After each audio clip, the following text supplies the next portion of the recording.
Bienvenidos al Rincón Sinfónico.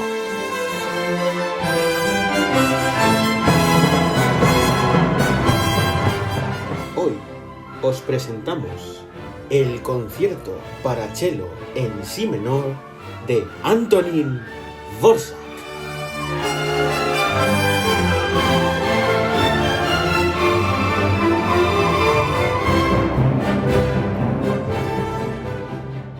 Bienvenidos a este programa. Soy Héctor y me acompaña una semana más mi compañero Pablo. Buenas tardes a todos. En este sexto programa os traemos el concierto para violonchelo en si menor de Dvořák, en esta ocasión interpretada por la Israel Philharmonic Orchestra con Pablo Fernández como solista y Vasily Petrenko como director. Antes de empezar el programa, queremos recordaros que hoy tenemos la visita de Iván Siso, un joven violonchelista coruñés que nos dará otra visión de la obra de hoy. Comenzamos.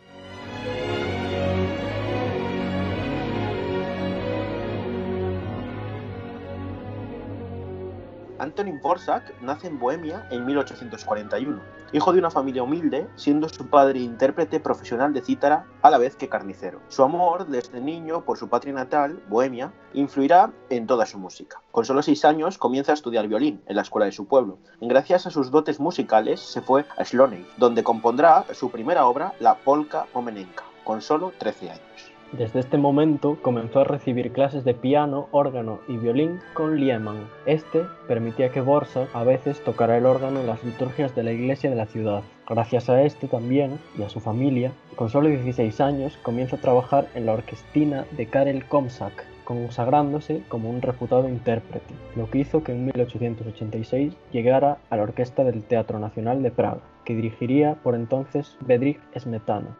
En 1873 saltó a la fama con su obra Himno Patriótico. También en este año recibió el reconocimiento internacional con su colección de danzas eslavas. Gracias a la beca que recibió en 1874 del gobierno austríaco, pudo componer mucho más y visitar Inglaterra en 9 ocasiones para presentar y dirigir su música. Así es, Héctor. La primera vez que llegó a este país fue en 1884, momento en que fue nombrado miembro de honor de la Sociedad Filarmónica de Londres. Más tarde recibirá la Orden de la Cruz de Hierro en 1891, un año importante para él, en el que también recibirá el título de doctor honorario de música por la Universidad de Cambridge, el doctorado honoris causa por la Universidad de Praga y también un sillón en la Academia de Ciencias y Bellas Artes de Checoslovaquia y Berlín. En 1892 comienza a ser el director del Conservatorio de Nueva York, iniciando una etapa importante en Estados Unidos. En estos momentos, e influenciado por la música popular americana, compone su famosa Sinfonía del Nuevo Mundo, que estamos escuchando de fondo,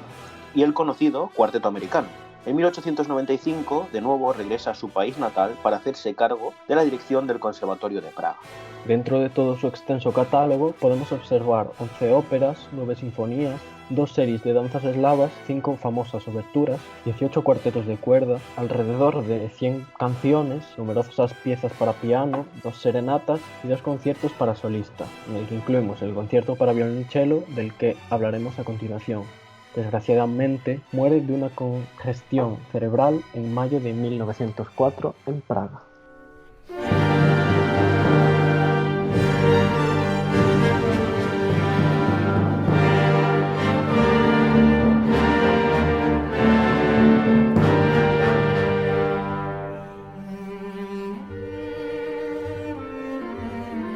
El concierto para violonchelo en si menor que tenemos hoy fue compuesto en 1895 por Dvořák. Actualmente pertenece al repertorio general de violonchelo y es uno de los conciertos más interpretados. Dvořák dedicó este concierto a Hannes Wilhelm, quien debía estrenarlo en Londres, aunque finalmente se estrenó en 1896 con Leo Stern como solista.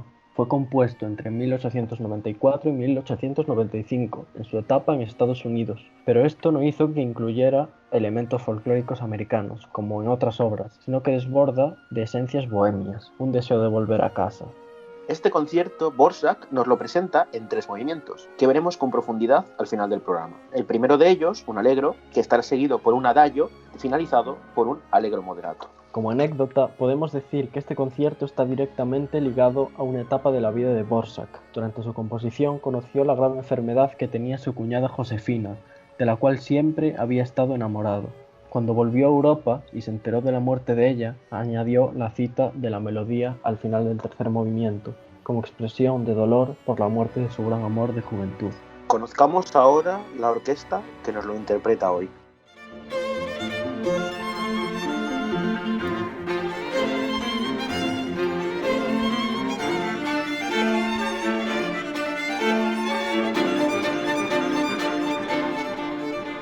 La Orquesta Filarmónica de Israel fue fundada como la Orquesta Sinfónica de Palestina por el violinista Bronislaw Huberman en 1936, en el momento del despido de muchos músicos judíos de las orquestas europeas. Su concierto inaugural tuvo lugar en Tel Aviv ese mismo año, dirigido por Arturo Toscanini.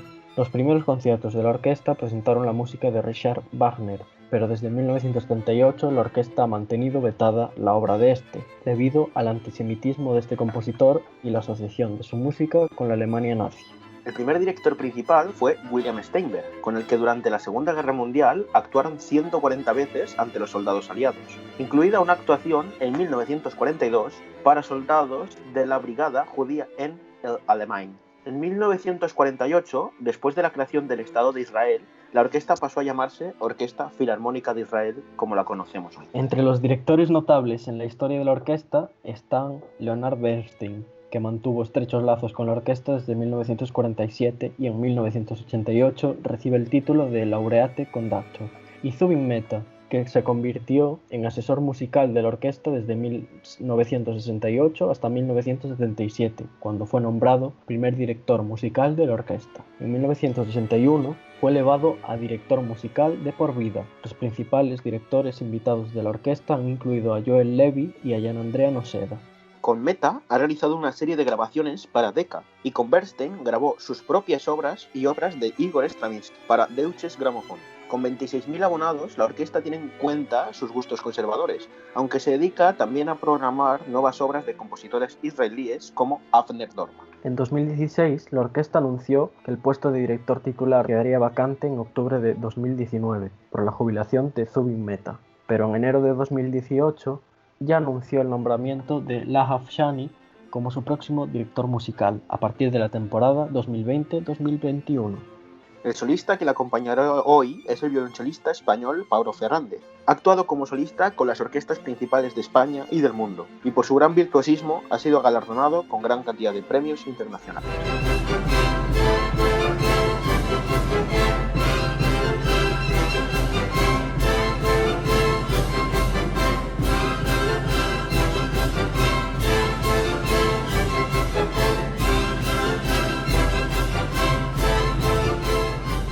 Vasily Petrenko nació en 1976 y comenzó su educación musical en la Kapella Boys Music School de San Petersburgo, la escuela de música más antigua de Rusia. Más tarde estudió en el Conservatorio de San Petersburgo, donde participó en las clases magistrales de figuras tan brillantes como Ilya Musin, Maris Jansons y Yuri Temirkanov.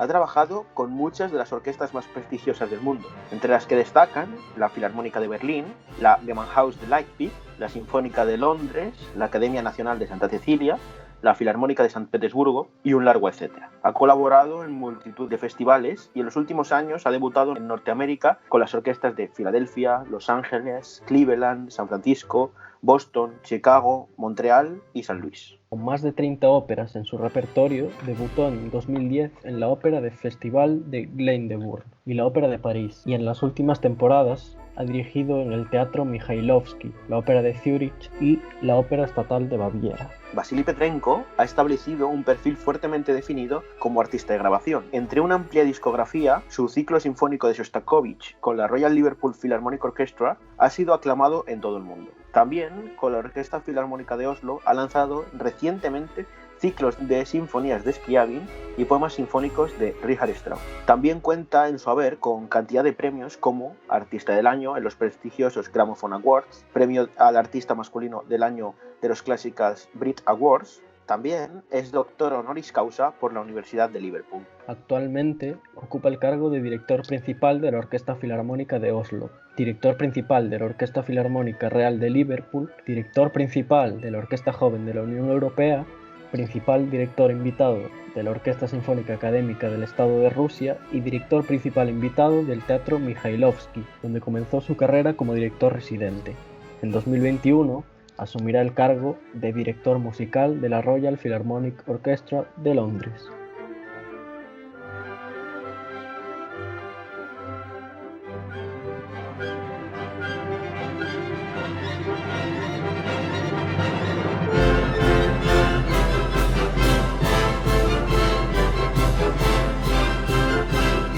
A continuación tendremos el lujo de contar con Iván Siso, un joven violonchelista coruñés. Realiza su formación violonchelística con los profesores Xulia Nogueira, Bárbara Sutlaska, María Casado, Asier Polo y Enrico Dindo. De su participación desde muy joven en proyectos orquestales y camerísticos deriva su interés actual por toda forma de actividad musical relacionada con su instrumento. En la pedagogía ha sido profesor de violonchelo y de música de cámara en escuelas de alto prestigio. En la actualidad enseña en el Foro Musicae y en la Escuela Superior de Alto Rendimiento en Valencia. Ha colaborado con grupos como Spira Mirabilis o Sonido Extremo y orquestas como la Orquesta Nacional de España, la Orquesta de Radio Televisión Española, la Real Filarmonía de Galicia o la Orquesta de la Radio de Svizzera Italiana. Y como violonchelista principal con la Orquesta Sinfónica de Euskadi y la Orquesta Sinfónica de Galicia.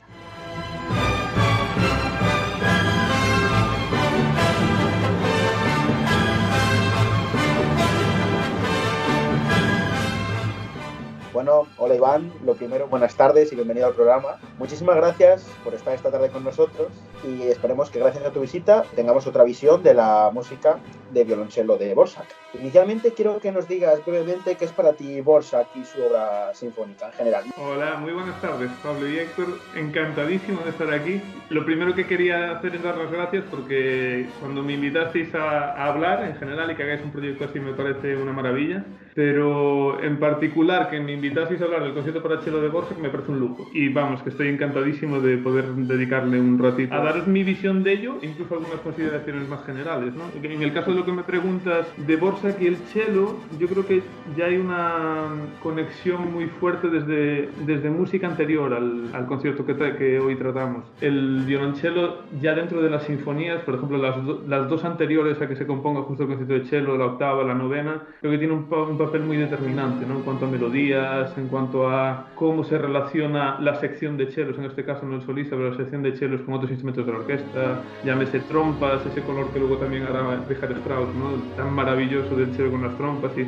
ese tipo de melodismo en el cello creo que lo viene tratando, incluso en la música de cámara, el cuarteto americano. El cello tiene un papel incluso de presentación de temas muy relevante, ¿no? Mucho más romántico. Ya desde hace unos años viene sucediendo eso, ya casi empieza en Haydn, que el cello empieza a no ser solo el bajo, sino tener esa función cantabile, pero ya empieza a coger mucha más relevancia en cuanto a su rol en la orquesta, en Dvořák en general o a su rol en la música de cámara. Bueno, y ahora pues ya hablando un poco más del concierto para cello, ¿qué nos podrías decir? ¿Qué características sobre su orquestación? Si hay muchos diálogos entre solista y orquesta, si hay muchos fragmentos a solo, ¿qué ves tú? Pues en ese sentido, precisamente lo que estábamos hablando, me gustaría un poco contextualizar con la historia de por qué este concierto es un concierto tan importante y creo que tiene que ver con esto mismo, ¿no? Que estábamos hablando de cómo Dvořák veía el cello, porque en un primer momento, curiosamente, Dvořák con su amigo Tijan, que supongo que habréis hablado de él en la presentación del concierto, que es el dedicatario, ¿no? Él insistía mucho en que Dvořák compusiese un concierto para cello y Dvořák no quería. Y no solo es importante esto en la historia de Dvořák en particular, sino en la historia de los conciertos para cello en general, porque era un instrumento que el propio Dvořák pensaba que por ser de un registro un poco feo en agudos, en los graves no sonar del todo redondo. También pensamos que el cello de la época incluso está en esa transición, ¿no? Hacia un instrumento más virtuoso. Era difícil, ¿no? Y en cuanto a orquestación, el propio Dvořák lo veía difícil por proyección, por dificultades en la proyección. Él mismo decía que al cello se lo iba a comer el resto de la orquesta, iba a verse invadido, ¿no? Por el resto de la orquesta. Después, a posteriori, cuando se decide a componer su concierto, se desmitifica eso, ¿no? Y nos sirve un poco de la apertura de puertas a que en el siglo XX ya muchísimos otros compositores, y gracias a la aportación de Rostropovich sobre todo, compongan también para cello. Pero todo esto viene porque este concierto es de su época americana, ¿no? Por eso que enseñaba en Nueva York. El jefe del departamento de cello era Victor Herbert. que es un compositor chelista, muy buen chelista, compositor de opereta y también director de orquesta, una figura muy importante en el Nueva York de la época. Y Herbert invita a Dvorak justo en ese año, creo que es el año anterior de que Dvorak empieza a componer el concierto, creo que es en 1893, a su estreno con la Filarmónica de Nueva York de su concierto para violonchelo número 2. Y Dvorak va a verlo y se queda tan impresionado, no solo por el concierto y la belleza del concierto, que es un concierto que ahora se está recuperando mucho precisamente por esta historia, pero es que Dvorak de repente dice, ostras, funciona. ¿No? A través de esa figura... Sí, yo quiero hacer esto también. Exacto, lo que pasa con muchos compositores en particular, ¿no? Que ven que eso funciona porque tal solista hace que eso funcione, ¿no? Como me viene a la cabeza Brahms, quinteto de clarinete y trío de clarinete, que de repente se enamoró del clarinetista de Mannheim y dice, pues ahora compongo para clarinete. Y a Borsak le pasó esto con su amigo Victor Herbert y compone el concierto para cello. Empieza, se acuerda de que Wieland le estuvo comiendo el tarro con pomba para mí y de repente dice, pues es una opción componer para cello y eso es una maravilla. O sea, le tenemos que agradecer a Herbert más que a Wieland. Y a posteriori esto crea un efecto dominó que por desgracia no se cumplió, que es que a posteriori Brahms, cuando escuchó el concierto de Dvorak, dijo una frase que fue, qué pena no haber sabido esto yo antes porque hubiese compuesto un concierto para violonchelo. Pero eso es un poco síntoma del cello en todo el sinfonismo, ¿no? Como instrumento solístico. Claro, entonces este concierto es de una importancia, o sea, por muchas cosas, pero por esta también, ¿no? Porque de repente es la primera vez que se dice, no, el concierto para cello es casi, o sin el casi, a la altura del violín y del piano, ¿no? Creo que Dvorak, aunque todavía el concierto, y yo experimentándolo en carnes y por todo lo que también muchos de mis maestros me fueron recomendando con el tiempo, está bastante bien equilibrado ese concierto, por eso funciona muy bien. Aún así tiene sus ciertos problemas, ¿no? Como que ya tanta más orquestal, momentos en los que el cello, aunque pongas muchas dinámicas de piano, una sección entera de violines primero, a veces demasiada información todavía. Es un concierto que es difícil porque a veces hay que proyectar en pianos o hay que hacer ciertas compensaciones porque todavía no está tan bien orquestado como digamos que está a posteriori ya los conciertos de Shostakovich o incluso Prokofiev en algún momento, no siendo la orquesta más grande. Pero aún así es un concierto maravilloso, súper bien orquestado, que yo creo que es más conocido dentro de la obra del propio compositor, es una de las obras más importantes de este compositor. O sea, es lo que lo hace, yo creo, un concierto tan relevante, porque en muchos aspectos tiene importancia este concierto, ¿no? Como nos acabas de decir, la importancia que tiene este concierto para cello, para los chelistas, y bueno, ojalá nuestros oyentes estuvieran viendo tu cara, porque de verdad se te iluminan los ojos cada vez que hablas del concierto, ¿eh? O sea, se ve que el amor que tienes por él. Como decías tú antes, ¿qué recursos técnicos incluye Dvorak para el solista? No, es que es imposible no estar enamorado de él por varias razones. Una, por la razón casi de mitómana, ¿no? De cualquier chelista, desde pequeño es el concierto que escucha. Lo que ahora estamos haciendo un poco al revés, ¿no? Yo estoy dando las razones por las que creo que es emblema, pero ya por sí mismo, como marca, es la marca, es el Apple de los conciertos para cello, ¿no? Desde pequeño dices, ¿qué conciertos escuchas? ¿Y qué conciertos has escuchado 50.000 veces? De hecho, hablando de estas semanas que estamos en confinamiento con alumnos, el momento en el que empiezas a tocar el concierto para cello es que ya lo has escuchado 50.000 veces antes. Entonces es un momento especial por eso y porque además es como nuestro Everest, ¿no? Si tocar ese concierto es un lujo. Entonces por eso mi emoción, ¿no? Cuando hablo de él. Y el aspecto técnico, por ejemplo, viéndolo con la historia del concierto de lo que decíamos de Dvorak con Wieland, hizo mucho, igual que Joachim con el concierto para violín de Brahms, y que hizo muchos retoques en la parte del violín solista, porque al final Brahms tampoco era violinista, pero Dvorak no era chelista, ¿no? Y se ve que le ayudó o corrigió, incluso en el manuscrito original, que ahora se ha recuperado, se ve como Wieland, los pasajes más difíciles del concierto para cello, los sugirió él. Hay pasajes de variolajes, de recursos técnicos muy chelísticos, muy de virtuoso, ¿no? De pieza virtuosa, que Dvorak no había escrito así, ¿no? Es lo que hace que el concierto tenga la parte Dvorak, digamos, y la parte chelística. O sea, que es un concierto muy importante en la relación del cello con la orquesta, pero también lo tiene todo lo difícil técnicamente, los recursos del cello hasta ese momento prácticamente están en ese concierto. O sea, es como una especie de compendio de dificultades técnicas y es lo que lo hace un concierto tan grande, súper difícil unir unas con las otras, y es un concierto, por eso digamos, incluso en el estudio pedagógico, de cierta madurez, porque igual has solucionado todas esas cosas por estudios en separado, cuando las juntas todos es como un castillo de naipes que se cae, ¿no? Entonces es un concierto que tiene casi de todo y todo ello tan bien integrado dentro de un discurso musical que hace que no parezca difícil ese concierto. Sin embargo, las dificultades que tiene a nivel técnico a lo largo de la obra son muy difíciles, ¿no?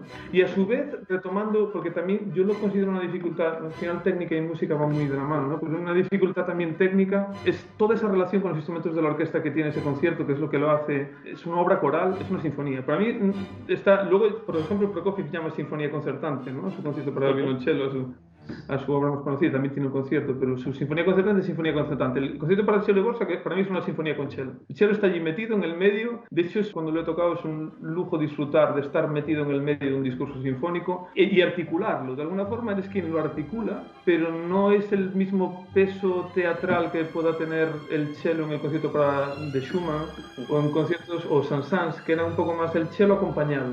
Aquí está la orquesta y casi el cello, y de hecho en muchos momentos el cello acompaña a la orquesta, o el cello dobla, o el cello da pie a que cante otro instrumento, o incluso, o sea, hay momentos de pura música de cámara, pero hay un momento del final, ese último soliloquio precioso en el que el cello empieza a construir desde los bajos hacia arriba, y cuando llega el clímax del recuerdo de la melodía del Las Mijalain, del Déjame solo, ¿no? Que es un lead anterior de él, que es el que le gustaba a Josefina, ¿no? Y cuando llega ahí arriba, empieza a bajar. Yo ahí escucho música de cámara con el timbal, por ejemplo, ¿no? Porque el ritmo del timbal y el descenso del cello, o sea, hay constante relación de todos los instrumentos con el cello, y eso requiere de ser un camerista a la vez que eres un solista, como que tiene todas las facetas de un buen violonchelista, ¿no? Sí, y ya vemos que es increíble para vosotros los chelistas, que lo tiene todo, vamos. Entonces también queríamos saber qué versiones te gustan a ti y te inspiran a la hora de escuchar o de afrontar un estudio del concierto. Hay muchísimas precisamente por el éxito que tuvo, ¿no? El éxito y esto que sea casi como la Biblia del chelista hace que haya muchísimas versiones de referencia, ¿no? A mí personalmente hay una, el otro día cuando me lo comentó Héctor, hay una que últimamente he redescubierto y me alucina porque me parece una de las grandes chelistas de la historia, que es Jacqueline Dupré. Tiene una grabación de este concierto, además con la orquesta, que creo que dirige Barenboim, sí. Una relación en todos esos aspectos, porque para mí Jacqueline cumple todo eso que estamos hablando, de ser una solista con esa energía heroica y esa energía desbordante que hace que sea un muy buen personaje principal, ¿no? Porque para mí este concierto hay a veces un poco de ser como un actor de una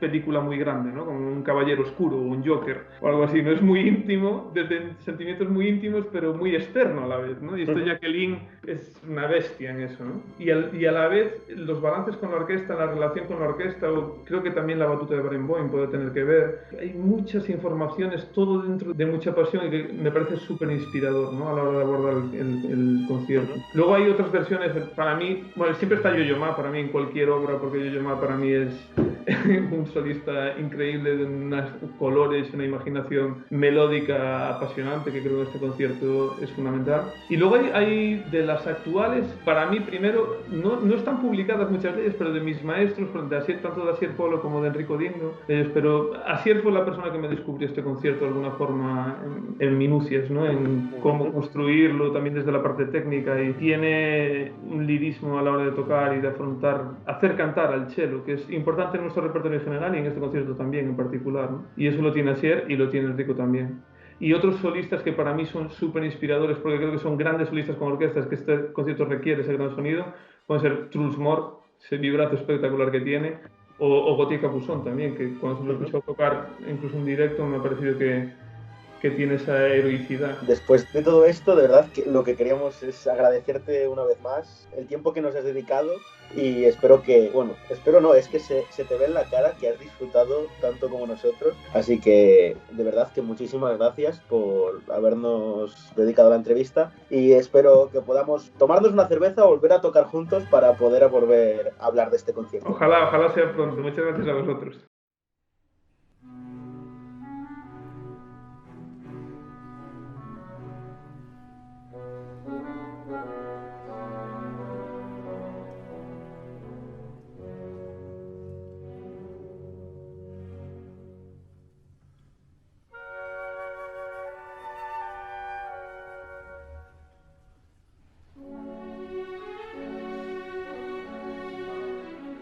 Acabamos de escuchar el inicio de este concierto para violonchelo. Comienza solo la orquesta, nos presenta el primer tema, en modo menor, por las maderas y las cuerdas graves, contestado rápidamente por las flautas. Esta idea melancólica, similar a su sinfonía del Nuevo Mundo, se va construyendo poco a poco en todo el tutti, hasta presentarla por completo. Escuchemos.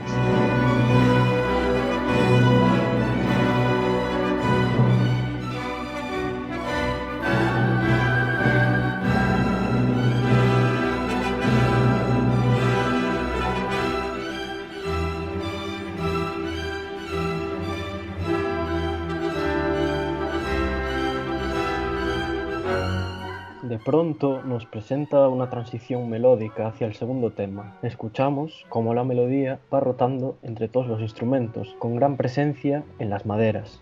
De pronto escucharemos este segundo tema, en el que la trompa nos lo expone, pero esta vez en modo mayor.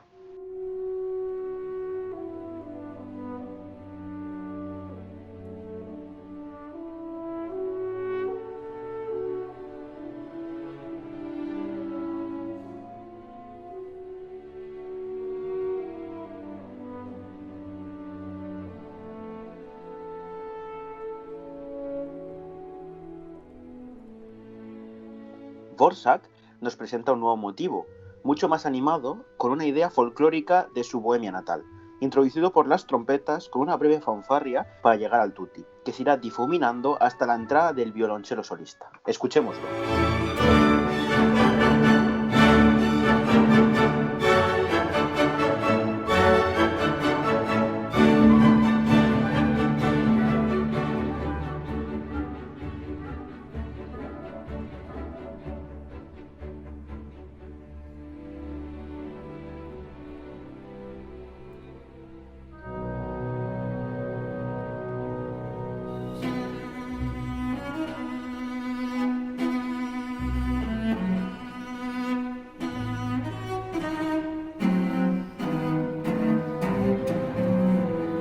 En toda esta primera parte, escuchamos al solista desarrollando la primera idea de este movimiento.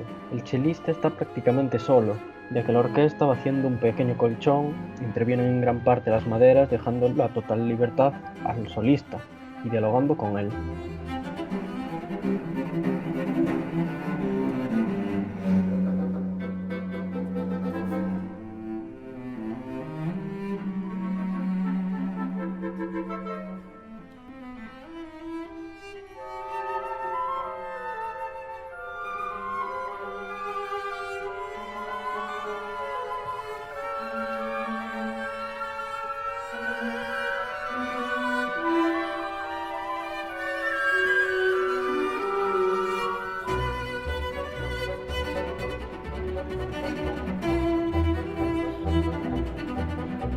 Después de todo este desarrollo, el solista nos presentará de nuevo el segundo tema, que antes escuchamos en la trompa, y que comenzará a desarrollar y a jugar con él poco a poco, creando una sección virtuosística sobre este tema.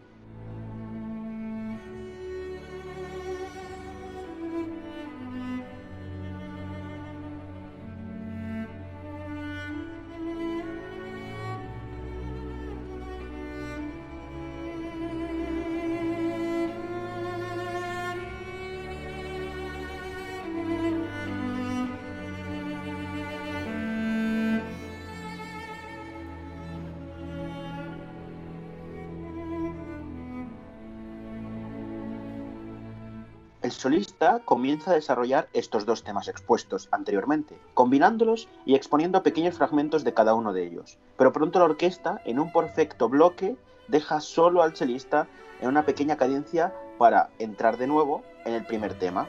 Pero esta vez, ligeramente variado, observemos.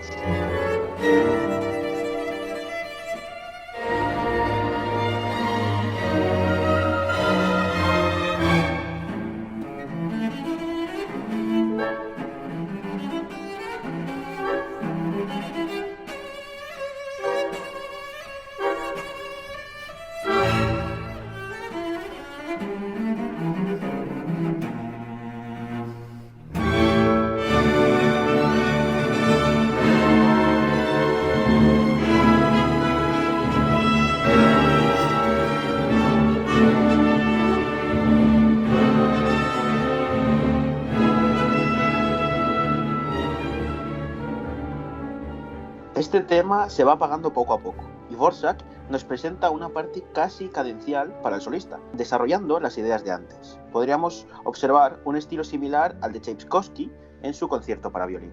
Escuchamos ahora un fragmento de esta idea cadencial que nos propone el compositor.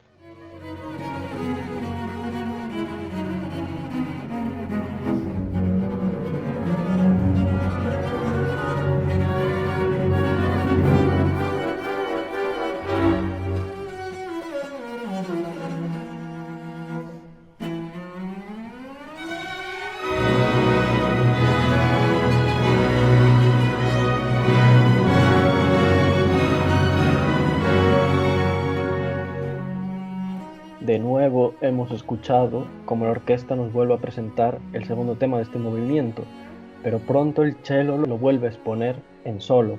Escuchamos ideas del desarrollo de antes. De nuevo escucharemos esa cadencia solística apoyada por la orquesta que nos enseñó antes para de nuevo entrar en el primer tema, esta vez en modo mayor.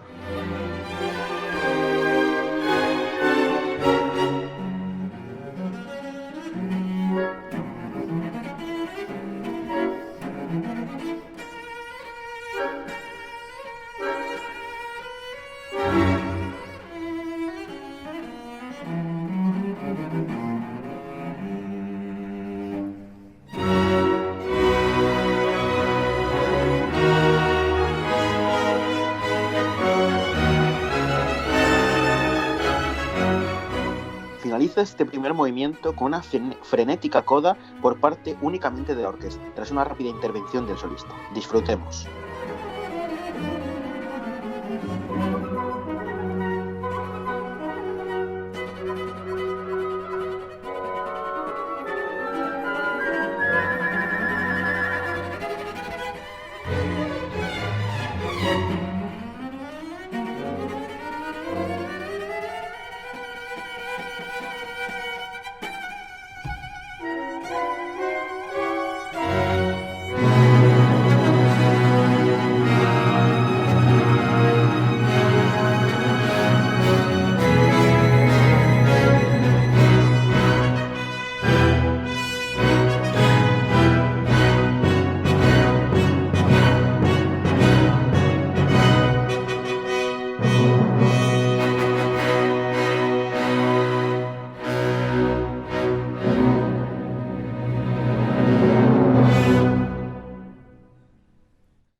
Comienza este precioso segundo movimiento con este sutil coral de las maderas, sobre el que destaca el clarinete, que lleva la melodía del que será el tema principal de este movimiento.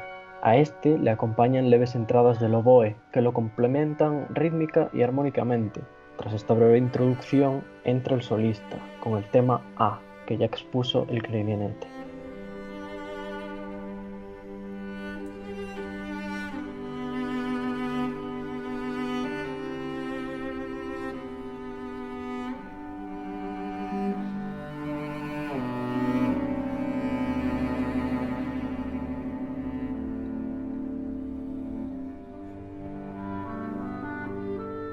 Acabamos de escuchar ahora esta nueva parte, que se trata de un constante diálogo entre el clarinete y el violonchelo, jugando el primero con una pequeña célula del tema y el solista acompañando con arpegios. De pronto, todo se vuelve oscuro.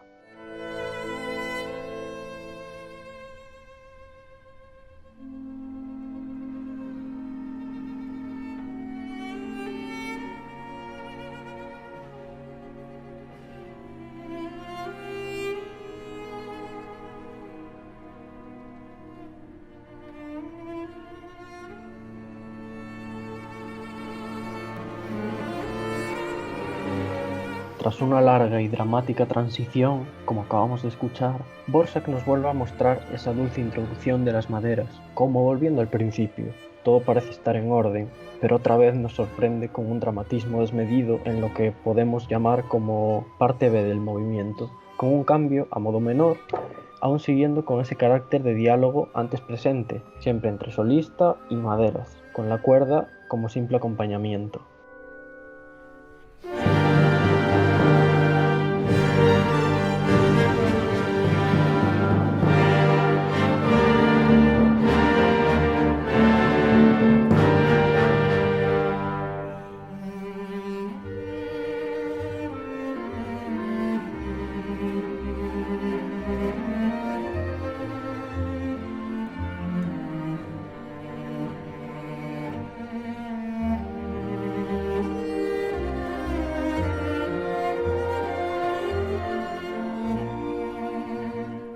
Ahora escribe una pequeña transición como el final de la que escuchamos antes, de esta parte B, para de nuevo arrancar con este motivo dramático. Seguido ahora de un precioso coral de clarinetes y fagots realizando este segundo tema, y acompañados por el cello. Más tarde interactúan oboe y flauta, quedándose este primero con el protagonismo durante un momento.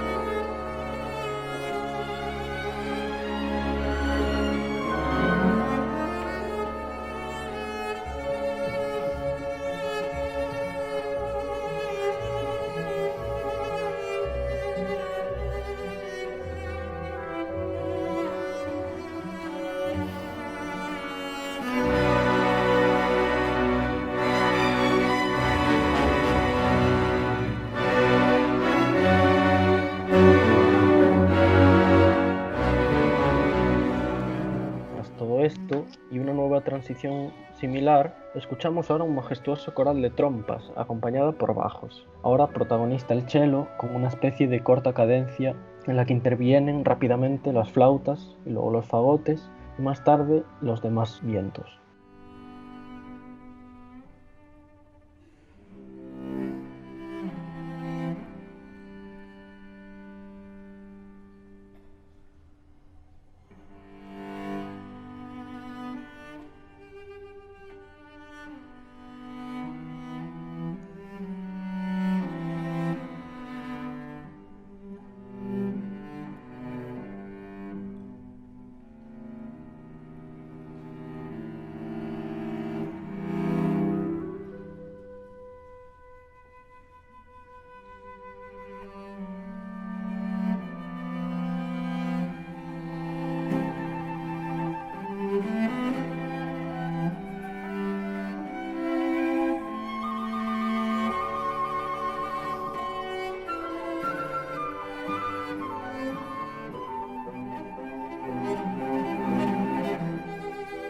Esta parte concluye con una cadencia conjunta que da paso, como no podía ser de otra forma, al tema principal, nuevamente en clarinetes, con aquel acompañamiento en arpegios del cello, y unos rítmicos contratiempos de violas y bajos en la orquesta. Sucede ahora una maravillosa coda, en la que la flauta presenta una lírica melodía que luego pasa al clarinete, soportada armónicamente por la orquesta y acompañada por una melodía del solista con un carácter casi improvisado.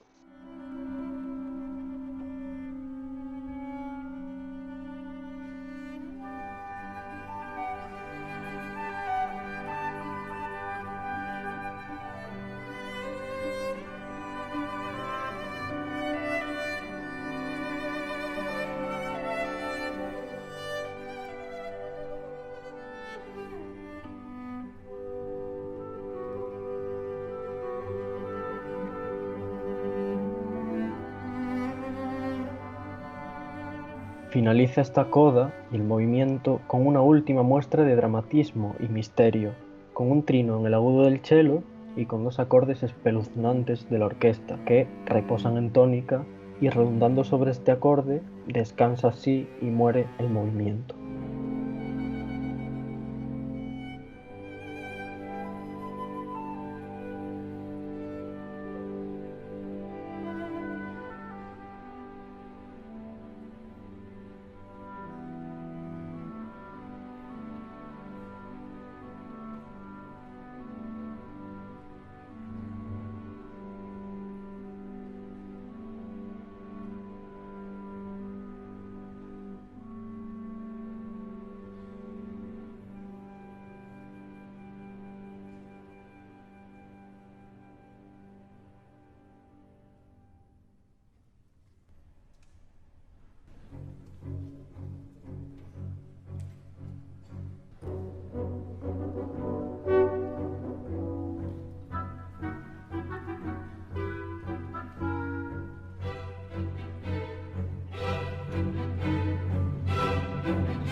acabamos de escuchar este inicio tan rítmico del tercer movimiento, en el que hemos podido observar cómo los vientos nos exponen pequeños juegos melódicos hasta la llegada de la cuerda, que va creando gran tensión y así escuchar definitivamente la entrada del cello. Este inicio también nos recuerda a la Sinfonía del Nuevo Mundo, y el cello nos irá respondiendo el tema, como si de una forma rondó se tratase, pero con libertad y sucesivas variaciones.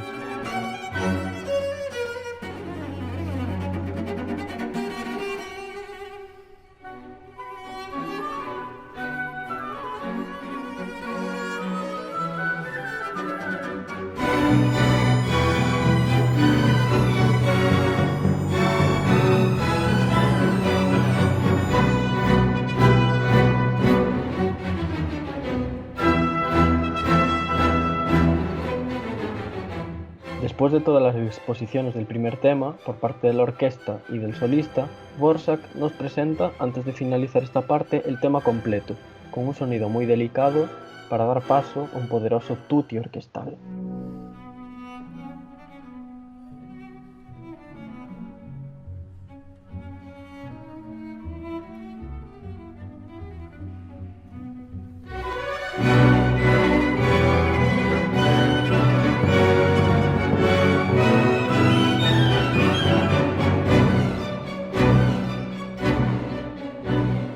Llega ahora una nueva idea, un nuevo tema mucho más delicado, en el que podemos ver cómo el cello, al igual que hizo en el primer movimiento con el segundo tema, va desarrollando toda la idea melódica en lo que podría asemejarse a una cadencia con este tema. Podemos también observar diálogos con todas las secciones de la orquesta.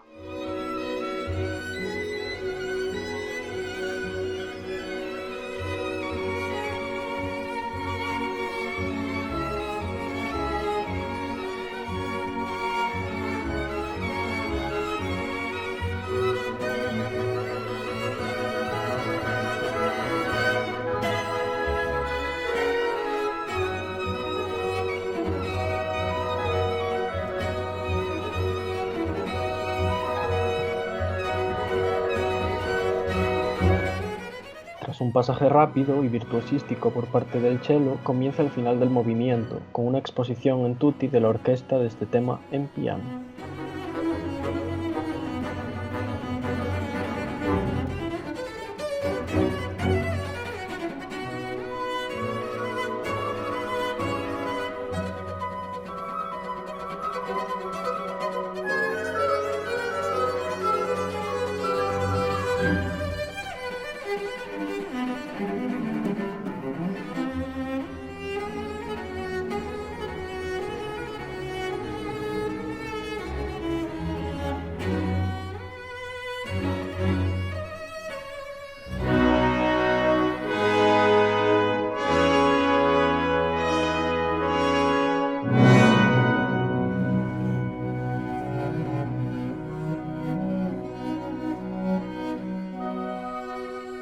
En este final cálido y tranquilo, escucharemos ecos de la melodía inicial de este concierto que nos presentaron los clarinetes, pero esta vez por parte de toda la orquesta, en intervenciones separadas del solista. Escuchemos a continuación la última melodía presentada por el cello, casi como un lamento, con el único acompañamiento de la cuerda y el timbal.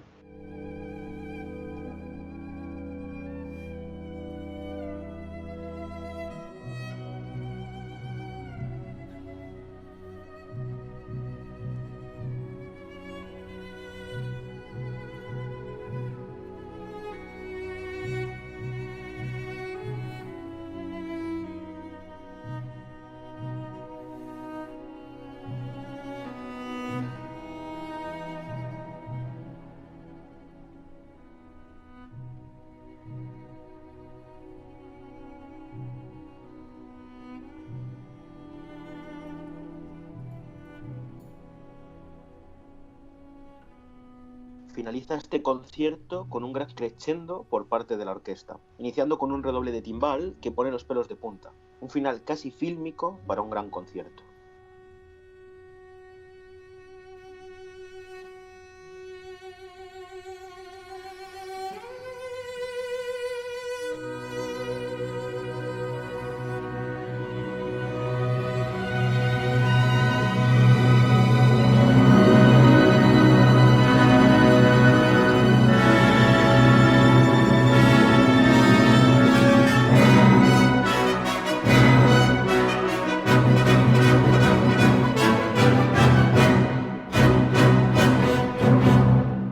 Efectivamente, y con este grandioso, dramático y a la vez íntimo final termina nuestro programa de hoy. Muchas gracias una semana más a todas esas personas que nos siguen y escuchan cada semana. El próximo programa será especial para nosotros y os hablaremos sobre la Sinfonía número 6, La Patética de Tchaikovsky. Hasta pronto.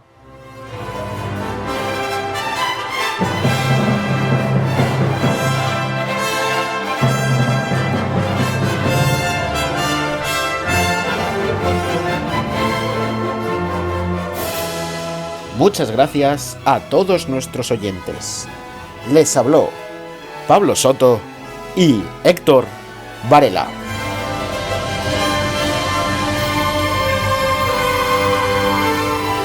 Esto es El Rincón Sinfónico.